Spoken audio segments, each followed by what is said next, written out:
ইরানের সঙ্গে চলমান সংঘাতে যুক্তরাষ্ট্রের অতিরিক্ত অস্ত্র ও গোলাবারুদ ব্যবহারের কারণে দেশটির অস্ত্র ভান্ডার নিয়ে উদ্বেগ বাড়ছে।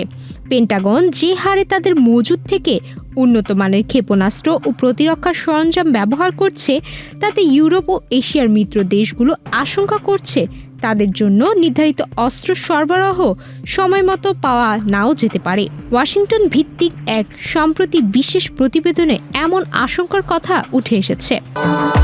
ভবিষ্যৎ হোক নিরাপদ, বিনিয়োগ হোক বিশ্বস্ত, আর আমার পছন্দ সল্ট বে।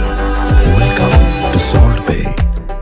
ইউক্রেন যুদ্ধ সহায়তা দিতে গিয়ে এমনিতেই ইউরোপীয় দেশগুলোর নিজস্ব অস্ত্র ভান্ডারে টান পড়েছে। এর মধ্যেই ইরানের সাথে মার্কিন ইসরায়েল যৌথ সংঘাত পরিস্থিতিকে আরও জটিল করে তুলেছে। পেন্টাগন তাদের নির্ধারিত অস্ত্র সরবরাহের অনেক চালান মধ্যপ্রাচ্যে সরিয়ে নিচ্ছে। ফলে পোল্যান্ড সহ উত্তর ইউরোপের দেশগুলো উদ্বিগ্ন হয়ে পড়েছে। তাদের আশঙ্কা, রাশিয়ার সম্ভাব্য কোনো আগ্রাসনের ক্ষেত্রে যুক্তরাষ্ট্রের কাছ থেকে প্রতিরক্ষা সরঞ্জাম দ্রুত পাওয়া নাও যেতে পারে। এশিয়ার মিত্র দেশগুলোর মধ্যেও একই ধরনের উদ্বেগ দেখা দিয়েছে। বিশেষ করে দক্ষিণ চীন সাগর ও কোরিয়া উপদ্বীপের উত্তেজনাপূর্ণ পরিস্থিতির কারণে তারা যুক্তরাষ্ট্রের সামরিক সক্ষমতার দিকে সতর্ক নজর রাখছে। ওয়াশিংটন ভিত্তিক এক এশীয় কূটনৈতিক সতর্ক করে বলেন, যুক্তরাষ্ট্র যদি দ্রুত গতিতে তার মজুদ ক্ষয় করতে থাকে, তবে প্রশান্ত মহাসাগরীয় অঞ্চলের সামরিক ভারসাম্যের উপর নেতিবাচক প্রভাব পড়তে পারে। এতে চীন বা উত্তর কোরিয়া পরিস্থিতির সুযোগ নেওয়ার চেষ্টা করতে পারে। যদিও মার্কিন প্রেসিডেন্ট ডোনাল্ড ট্রাম্প দাবি করছেন যে যুক্তরাষ্ট্রের কাছে কার্যত সীমাহীন অস্ত্রের মজুদ রয়েছে, তবে সামরিক বিশ্লেষকেরা বলছেন বাস্তবতা এতটা সহজ নয়। প্যাট্রিয়ট মিসাইল বা টমাহক ক্ষেপণাস্ত্র উৎপাদন অত্যন্ত জটিল প্রক্রিয়ার উপর নির্ভরশীল।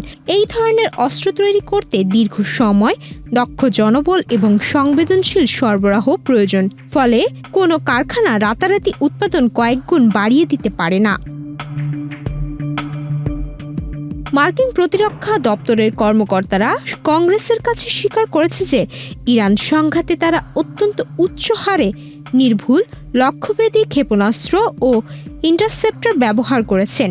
বিশেষ করে টমাহক ল্যান্ড অ্যাটাক মিসাইল এবং প্যাট্রিয়ট PSC-3 ইন্টারসেপ্টরের মতো অত্যাধুনিক ও ব্যয়বহুল অস্ত্র যে হারে ব্যবহার হচ্ছে, তা আগে থেকে করা কোনো সামরিক পরিকল্পনার হিসাবের মধ্যে ছিল না।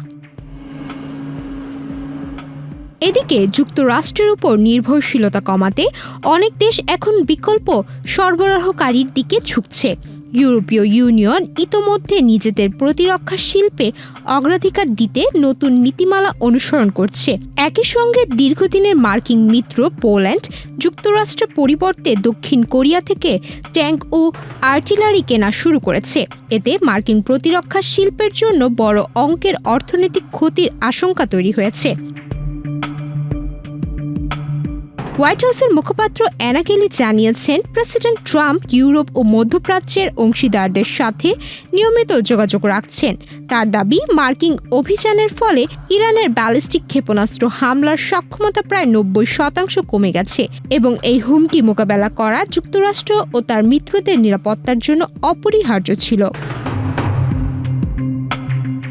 তবে রিপাবলিকান সিনেটর মিচ ম্যাককনেল সহ অনেক প্রতিরক্ষা বিশ্লেষক সতর্ক করে বলেছেন, যুক্তরাষ্ট্র একই সময়ে রাশিয়া ও চীনের মতো শক্তিশালী প্রতিপক্ষকে মোকাবেলা করার মতো অবস্থায় নেই। প্রেসিডেন্ট ট্রাম্প প্রতিরক্ষা কোম্পানিগুলোর সঙ্গে বৈঠক করে অস্ত্র উৎপাদন 4 গুণ বাড়ানোর আশ্বাস দিলেও দক্ষ শ্রমিক ও কাঁচামালের সংকট সেই লক্ষ্য অর্জনকে অনিশ্চিত করে তুলেছে।